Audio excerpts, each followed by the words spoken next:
Hello and welcome to the first ever Ramily Insider podcast, where we will bring you everything Rams Nation wants to know, from the week that was, the week that is, and everything in between. I'm your host, Jeremy Pearl, and I will be joined alongside by Ryan McKenna each and every week. How you doing today, Ryan? I'm great, Jeremy, just like old times, buddy. Absolutely. Now, we're going to jump right into soccer season because they are already underway. Both teams had a pretty successful weekend, the men going 2-0 and the women going 1-1. Their first win in 13 regular season games dating back to last season. What have you liked out of the women so far this season? Women's season so far, Sarah Slattery. I really like how she has really grown into a phenomenal soccer player and a leader too on this team. The first couple seasons, first year as a rookie, trying to establish herself in the OUA, and then really last season, everyone on that team really struggled. But this season, really coming into her own, and we saw that actually as she was named the Athlete of the Week here at Ryerson for her performance this past weekend. Now, the men's team going 2-0. They have the second longest active win streak in the OUA with 16. How do they continue to improve on the season so far, going 2-0-1, and really just continue momentum? Well, I think you just need to ride the storm. Whenever you're doing something right, don't fix it. Keep on playing the way that you're playing. Keep on relying on those guys that they've been relying on. And we'll find that more with Phil here coming up next. But just the players that are supposed to be playing well, like the Brelatics and the Tankovic, they're playing up to par, and they're playing at the maximum level that they need to be. And in order for this team to be successful, they need those guys. Well, we will have our first guest of the Ramily Insider podcast, Phil Prostran, assistant coach of the men's soccer team, coming up next. And we're here with our first guest, assistant coach of the men's soccer team, Phil Postrand. How are you doing today, Phil? I'm well. Thanks, Jeremy. Thanks for having me. Well, tell us a little bit about your season so far. You guys had a big U.S. trip during the summer to get ready for the season. What was that like? Right. You played some big teams like Syracuse. Yeah, it was. So our kind of philosophy was we want to be battle-tested going to that first game against Carleton. When you open up against Carleton, they've been the standard for a couple of years, and that's the only team that beat us last year. They knocked us out of the playoffs in dramatic fashion, so we knew we had to be at the top of our game and be ready for that. So the Syracuses, the Hartwicks, the other D1 teams that we played, from my past life, I know that's another high level, so we wanted to be battle-tested against them before Carleton, and we were definitely tested in those games, the same, honestly. Phil, how does, shaping up against a Division I team in the United States, how does that, translate to, I guess, improving your team? Sure. So I remember in my first year at university in the States, we thought we were good and we were beating teams, and then Ivan took us to play a team called Lindsey Wilson, who were 7-time national champs and all these things. We just thought we'd go in there, stroll, and do our thing. I think we got beat 7-0. We got humbled big time, right? And our team, not that we're they're full of themselves or have this different perception of themselves, but I wanted them to know that there's another level they still need to get to.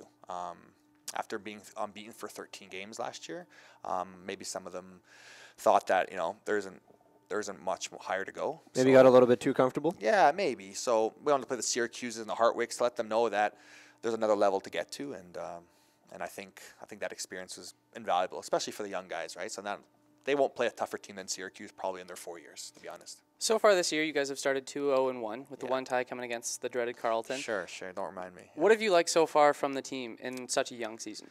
Yeah, so it's that's the key word. It's a very young season and it's a young team. I think we have I was doing the numbers yesterday, about 9 or 10 new faces. That's tough for a soccer team. Oh, for sure. So it's going to take some adjusting. It's going to take some time.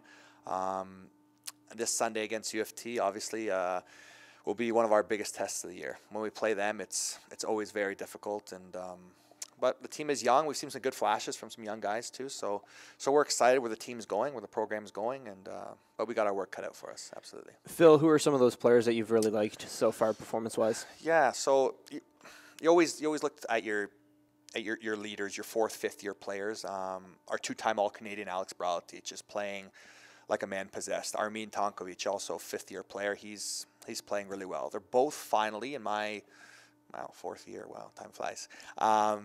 They're finally playing to their full potential where I see it, right? Alex and Armin are playing with something to prove, right? So those two especially, and a couple of new young guys are really surprising us. Cameron Galley-Andrews, Michael Velasquez, they're both coming in and doing very well. So they're turning some heads. They they got work to do and they got a ways to go in their development. But so far, they're doing all right. They're hanging in there. Now, you mentioned this weekend you're playing U of T, big rivalry, Subway Series. Sure. How important is it to come away with a W against a rival like that? Yeah, well, again, you want to be the king of Toronto at least for a short while, and they've been our rivals with Carleton for the past little while. If you want to finish in the top 2-3 teams in the conference and set yourself up for playoffs in a good position, you got to take down the U of Ts, the Queens, the Carletons. You got to get results against those teams. And again, I was making this reference earlier when we were chatting. It's like when the Leafs and Habs play. Obviously not to that level, but no matter if the Habs are in first and the Leafs are in last, hope that's not always the case, or vice versa, that game is always competitive, right? It's always tight. It's always out for blood. So that game on Sunday, the records before this and after this really have no bearing when those two teams play. So it's going to be exciting. Absolutely. Well, good luck this weekend, and thank you for joining us on the first Ryerson Ramily Insider. Geez, appreciate it. Thanks for having me, guys. Thanks, Phil. Yeah. Up next, Kevin Suter, the head coach of the women's soccer team. Joining us now on the Ramily Insider podcast is the head coach of the women's soccer team here at Ryerson, Kevin Suter. Kevin, welcome to the show. Thank you. So, Kevin, you guys, you had a pretty exciting summer. You went on a few road trips here and there, went to Montreal. How did that go? It was excellent. We got a very, very young team, so it was important to get some separation from the men's program, which is we typically do things together, but this year was different. Just a few days in Montreal, which was nice. It's good to get away out of the city, spend a few nights together, a bit of bonding, we will say, mixing the rooms up, first years and returners. We had some very good competition there in Montreal, Montreal and Sherbrooke. So they're two teams that were or have been nationally recognized in the past. So it was good competition for us. Not traveling with the men's team, does that make a difference at all for you guys? Well, part of our philosophy is that we want to be kind of a family with the men's and women's program. In the past, we've traveled to Madawaska and Zion Ontario as a camp for a few days as both programs. But my intention this year was not to be distracted. Sometimes young boys and girls, they want to get a little distracted and their focus is a little off. So getting them away, especially with 11 first new players, getting them away, I think it was firstly important for us to have our girls bond and connect primarily. And 11 new players, like you just said. What does that do for your expectations going into the season? Well, you got to tamper your expectations, but last year we will say hit rock bottom, and sometimes you got to hit that to finally move forward. So we made a lot of changes. 11 new players come in, 11 very good players have come in and increased the level of competition within our team, increased the level of play. The positivity in the group is much changed since last year. Our energy in the group is much changed. It's an exciting future. Now, you guys recorded your first win of the season this weekend. What does that do for a young team? How much confidence does that give a group of young players? I think it's confidence all around. We were lucky not to, or unlucky, I would say, not to get a result the previous week against Carleton and the day before against Laurentian. We deserved points in both those games. The first game we played Ottawa, we took a lot of positives out of that, having tied them in the second half 0-0, giving up 2 soft goals early. And again, it is a young team, so that experience, that win was the monkey off our back. I think the team is fairly confident now moving forward. And again, can we build on that against a tough game this weekend? Kevin, and I mentioned this at the start of our show, I call it the post-Andrea Razzo effect. You guys you had a tough time last year without her offense, and then this year you're trying to find that once again. You're also trying to find that leadership. You got Erica Ukalak in her one of her last years, as well as someone like Sarah Slattery, this past week's Athlete of the Week. How do they translate into leaders on your team? Well, it's very important with young players, especially a young team, that they come in and be positive role models. And especially moving forward, one of the things I identified was we got to build a team around good leadership. All those names you mentioned are excellent leaders, and we have more in our group. But they do the things on the field, they do the right things off the field, and that's what we got to build. We got to build this culture off the field of excellence. We preach that as coaches throughout the department. excellence is provided to us on a daily basis with the strength and conditioning team, with the athletic therapy team, with our nutritionist on board. All the tools, resources are there, and we've got players that understand that, respect that, take advantage of that, and they translate that to our younger players. And they've been great performers for me in the past year without getting the results. They're great on and off the field. And so far, good things have been coming from them again through preseason and into season. Big matchup this weekend against the rival U of T. What does that do for the girls? How do they get excited for that? Because it's obviously you always want to beat U of T. Yeah, and it's one of these games, certainly in my history with the women, we haven't beat them. And I think long before that, I think we've failed to beat U of T. So, one of the things is we come into this game as underdogs.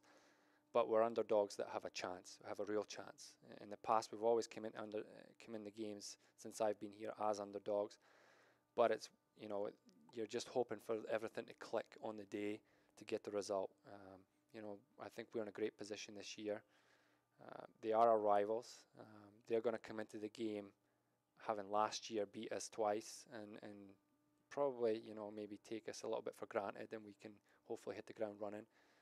But this is a good opportunity for us, a good week of training to go into Sunday with one game this weekend to really put our heart and soul and effort into it. And I think a tie would be a good result. A win would be fantastic for us. But we want something out of this game. Kevin Suter, head coach of the women's soccer team here at Ryerson University. Kevin, thanks for this. Thank you. Let's take a look at what the Rams are up to this weekend. Obviously, we just heard that our soccer teams are taking on rival U of T. But our women's hockey team, they're taking the ice this weekend all here at home. And it's going to be a big weekend for them as well, Jeremy. They're playing the Leaside Midget AA team on Friday, and then they have a game on Saturday as well. And what makes this weekend so big is that head coach of the team, who is not actually with the team this season, Lisa Haley, is going to be in town. So it's a big weekend in regards to the decision for the rosters. And, it's also a great weekend for head coach of the team, Pierre Alain, to actually get together with the team and establish those lines maybe and how they're going to go forward going into the season, especially with a big road trip to Alberta coming up in a couple weeks. Now, the men's team, they get off to their first game of the year. They take on Laurier team. They have a lot of new recruits. Should be a fun weekend for them, and we'll kind of see where they go. A lot of questions for them right now. Well, they still got a lot of guys on the ice for tryouts. There's still a lot of different, guys that are, I would say, either are on the bubble or new recruits that are trying to prove themselves, that sort of thing. It's going to be a weekend where a lot of the regular guys are probably going to sit out. I'd be surprised if you see someone like an Andrew Buck. But then again, coming off injury as well. Exactly. So he may be a guy you want to throw in there, but at the same time, because he's coming off injury, do you really want to put him out there for big minutes like he normally would pay? A guy like Brian Burkhoff, he's a returning defenseman. Do you want him in the lineup, Kent McPherson? But I also think it's a great opportunity to showcase the goalie situation because it's going to be very interesting. And that is always a question. It's always a question, but they have a great new recruit coming in. Will he play? And then they also got two good goaltenders in Troy Passingham and Steve Gleason, who haven't really been able to prove themselves in the OUS. Something we can look forward to talking about later in the year. That will do it for the first Ramily Insider podcast. Ryan McKenna, I'm Jeremy Pearl. Thanks for joining us. We'll see you next week.